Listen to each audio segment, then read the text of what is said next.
तेबे सांग मैंने आपण प्रिय धारावाहिक सिंदूर खेल सीरियल एपिसोड रे आपण देखा पाइबे आज अंशु आसी मल्लिका को कहती मल्लिका तमें आद्या आउ आन्या को स्कूल रू बाहर कर जो भूल कर तुम से भूल को मुझे सुधारी सारी से दिह को मुझे रिएडमिशन कर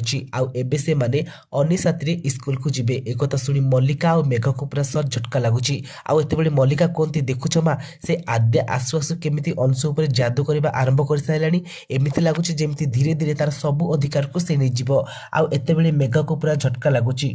अने कहते बापा ताले एबे मु स्कूल जीवाई रेडी हो जाऊँगी आमती कही से आद्या को कहती टीचर चलो ना तमें मत टे रेडी करदेव आद्या को हाथ धरी से ऊपर को नहीं जाती आद्या एत अनी को स्कूल गेट उपर सजे तल को आनीदेवे आउ से कहे अरे अनी तू तो बापा सहित गाड़ी में स्कूल जा